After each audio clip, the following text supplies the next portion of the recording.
Hello, in this video we're going to discuss advice for law enforcement agencies, Wiccan and Witch Bunkers Part 2. Underground, at their stations, they have communities. These communities speak with accent and dialect and language of countries across the world. Babies are born and raised within these communities in a hideous manner. They talk with accents from countries, and it is a very sinister purpose that they have this. So many people that one might come across who has, for example, an American accent or an Australian accent might not necessarily be from that country. They may in fact be from underground. Any story they tell you would most likely be fake if it's regarding the country that they say they're from. So they have communities underground, and these communities live in a very hideous manner. They rape and torture each other and other communities. They're quite massive. So when you capture a station, you must be prepared that there are going to be thousands of people underground.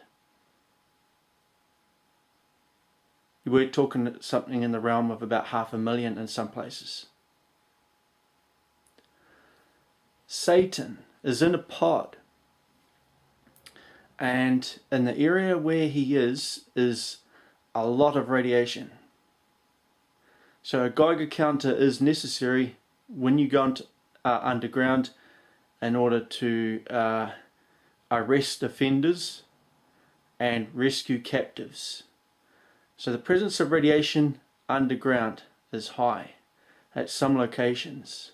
Some equipment that the Wiccans and Witches use is radioactive, and some devices are deliberately designed to infect people with radiation so that they become sick. Other devices are scientific, including equipment related to telepathy, tearing holes in the fabric of space, and pods which hold people inside. So these pods use something that involves a radioactive isotope that has a type of radiation that is around the pod. So going into that area would be a death sentence for a person. It is high. It's located in New Zealand somewhere. All Geiger counters that are brought into New Zealand are sabotaged. The UK MIs do this, and other spy agencies. So you will never know if you have a working Geiger counter or not. These people sabotage them. Places of interest where you're likely to find radiation: Reparoa, Wellington Harbour, and Kapiti Coast at the beach.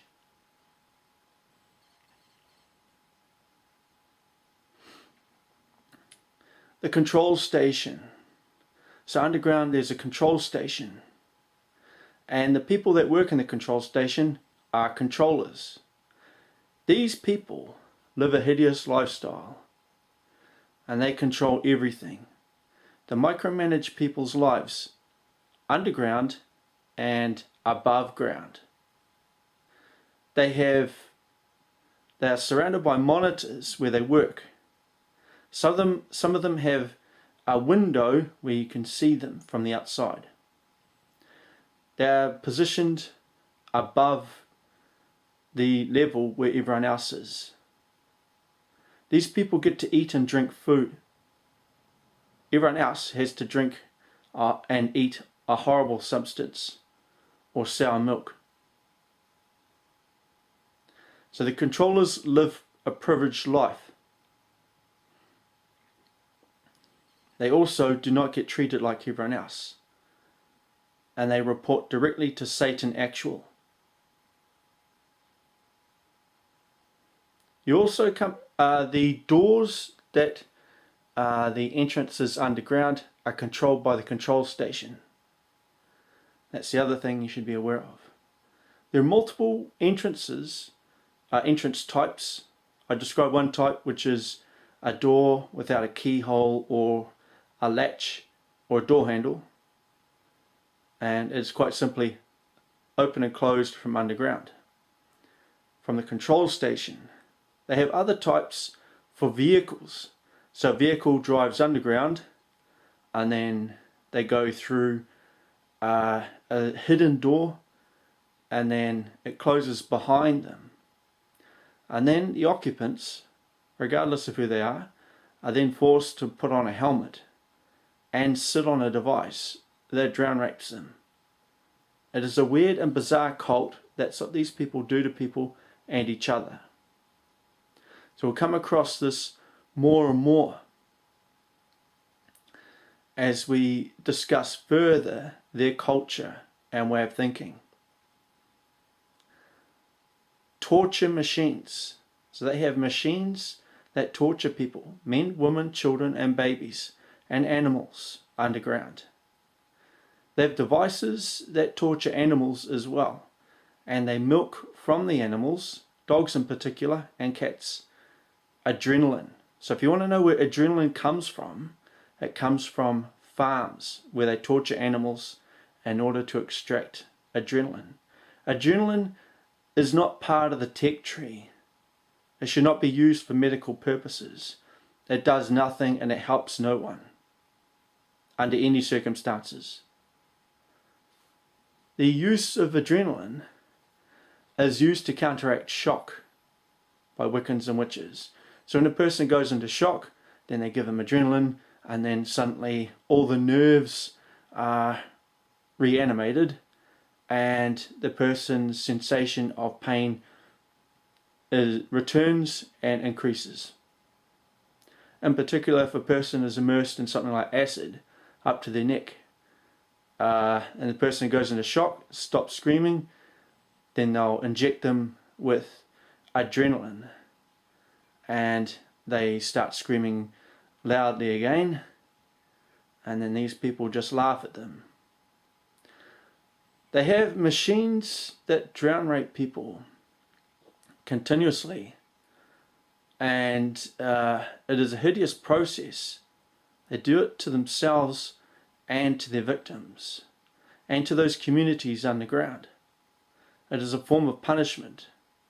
There is one device that is called Prime, and that involves a breathable burning chemical.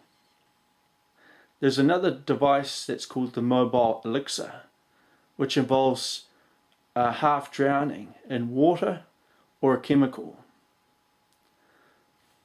They have equipment that reboots a person after they've gone unconscious, as I mentioned before, and involves telepathy. Rather than use this technology to help people for first aid, they instead modify them so it gives a person a massive headache all the time and makes them feel very, very unhappy, while at the same time rebooting the brain after they've gone unconscious.